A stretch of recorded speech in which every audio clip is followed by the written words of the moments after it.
Weatherboard, 42-week delay. Roofing coils, 16 weeks. Safetes, 20 weeks. Fascia board, 8 weeks. Retaining timber, 8 weeks. Pine decking, 8 weeks. Cedar weatherboard, non-existent. Basically, almost all timber weatherboards are now non-existent. Some mills are saying we're not taking orders until next April.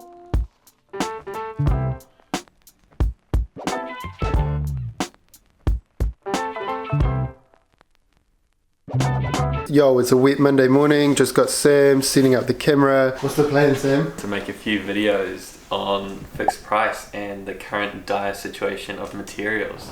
Building in a post-lockdown world. I get it overseas, you guys have been in lockdown like on and off for like the last year, so you probably think like, what are you moaning about? But here in New Zealand, we had lockdown a year ago, over a year ago, like it was a year and a half almost, last April. And then we got up and running, and actually the building industry here in New Zealand picked up even more. So post-lockdown, the number of consents issued has actually gone up. The other thing to remember is for the last 2 or 3 years, the industry has already been stretched and we've already been ramping up. So 37,000 consents was already quite high, and to jump to 43,000 consents is another big stretch on top of everything we're doing. There's a shortage of everything from like people drawing CAD files, building officers at the council consenting stuff, engineers, building materials, skilled builders, plumbers, drain layers are all like booked up like weeks, if not months in advance. The whole system is stretched right now. So yeah, I suppose like, what's this video? Building in a post-COVID world. Or building, and it's not just post-COVID, it's COVID plus growth. COVID plus. Which camera do I look at, by the way?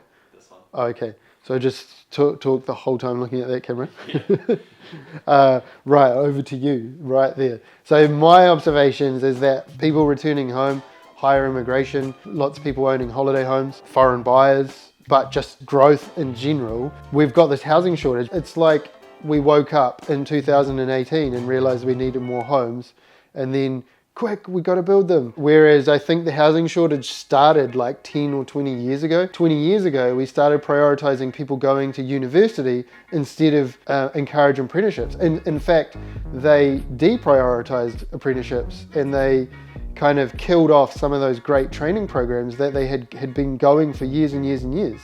And so there's a generational gap between, say, someone my age and younger and the guys that I worked for who were in their like 55s and 60s. There's this shortage, this vacuum of like a missing generation of skills. And then we've gone the other way. There's 20,000 apprentices who've signed up in the last year, but who the heck's going to train them? And if we're just going to rubber stamp their qualifications, that's going to cause more dramas down the line.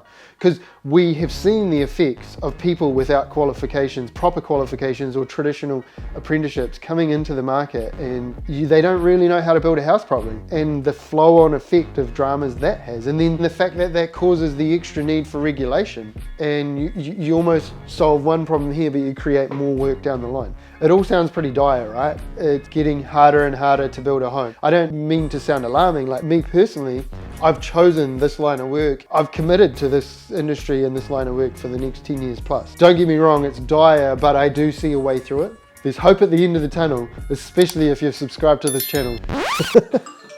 Sorry, we've just got the world's loudest notifications next to us. So we made a few videos a while ago talking about like the need to pre-plan. And weatherboard delays were out to 15 weeks, roof delays were out to 8 weeks. For the last 2 or 3 years, we've had to order windows 2 or 3 months in advance. So pre-ordering is nothing new, and we were doing that, and that's fine. And this problem existed before our last round of lockdowns. It was about a month and a half ago, 2 months ago, that I got asked to confirm all of my houses for next year and order the weatherboard now, because the wait on certain products was literally out to 42 weeks. 42 weeks, that is insane. That's like 10 and a half months, almost a whole year, or a working year at least. And not only that, we've talked about consents getting blown out to like 100 to 120 working days. That's another 20 weeks. The other day we quoted a job and it was literally like, good news, we've secured your weatherboard, and by the way, here's the quote. How backwards is that? That we are ordering and securing weatherboard before we can even quote your house. And it's not just weatherboard. Every day post-lockdown, back to work, One day we can't get fascia on all our jobs. So we go through and we work out that problem for 6 jobs. And then the next day it turns out that sophites are out to a 20-week wait. And then we can't get rab, and then we can't get cedar. And it's not just that there's no cedar weatherboards, there's no logs coming into the country to cut the cedar weatherboards. The whole system is stretched to the max right now. Like you find a hole in a bucket and you like quickly will patch that hole up, and then you've stopped that and you're holding that one, and then another leak sprouts over here and a leak here, and you're literally just going around trying to plug all the gaps and get ahead of it. Obviously, going back to my 5th form economics, in this instance here, there is more demand than supply.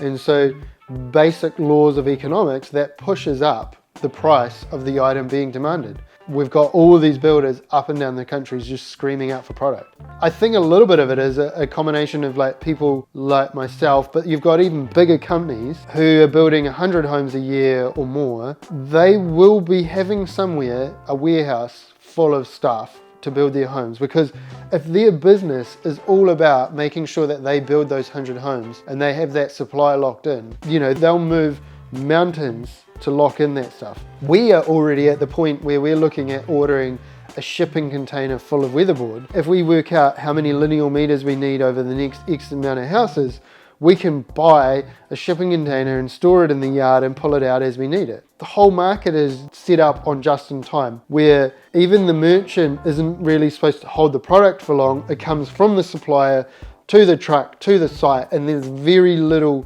juggling. But right now, I'm talking with my local ITM weekly about next year's houses and what we need, and lock this in and lock that in. And then that ITM is packed to the brim full of materials for my houses and other builders' houses coming up. We've done all the work to price a house and submit the plans and lock in the materials, and then we find out one thing's unavailable, and that changes the whole look of the entire outside of the house. So we need to rejig the whole thing. There's all this unnecessary extra work. And so on one hand, I'm glad that we've got this office set up and I'm not on the tools swinging a hammer so that I have the capacity to do that, but I'm doing that work at the expense of other areas of the business that need looking after as well. And the biggest problem is it's all reactionary. We can have a plan in place to pre-order materials, and we do, but then one thing that you've been ordering for the last 3 months, you finally get told there's none, and there's none in the country, and there's not going to be any until next February,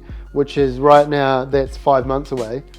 And we needed that stuff in 2 months. So we can't just be like, oh, well, we'll wait 5 months and hopefully they fix it. We would be foolish to do that. So then we make a plan now. There was a day last week where half of my day was literally solving that one thing. I came to work with a certain plan, like today I'm going to do wages, or we're going to sign up a contract or whatever, but all of a sudden we can't get this one thing. Whatever we had in the plan for that day now goes out the window, and we have to focus on that one thing to keep that job moving. It's not me like saying like, oh, poor me. Like, I'm happy doing that and I can do that. But what I'm trying to paint the picture of is that we're doing that. I'm doing all this extra juggling. ITM's doing all this extra juggling, and we're doing that at the expense of other things that our businesses should be doing. Basically, almost all timber weatherboards are now non-existent. Some mills are saying we're not taking orders until next April. That's 8 months, so 36 weeks. And that's taking the order. That's not guaranteed supply and delivery. That's just like, hey, that's when we're gonna start processing new orders. Certain types of framing timber are just not available anymore. High span beams, not available, or just like no update on when they're coming. And I think that's the worst thing. So some of the companies like James Hardie are actually really good at giving you an honest answer and telling you it's gone from 30 weeks to 36 weeks to 42 weeks. And we can work with that. But there's other companies out there that just ghost you completely and just do not give you an answer. And from my point of view, it makes me want to not deal with a company like that. Like, I will prioritize dealing with a company that's going to be longer but is more honest about it than a company that just gives me no answer at all. Because I need to be able to give my clients an answer, and I need to be able to be confident that whatever I tell them is, you know, reasonably accurate. If you haven't already, go and check out some of our building vlogs, everything from foundations down, roofs on, interior process. Go and check it out, you'll love it. Thanks for watching.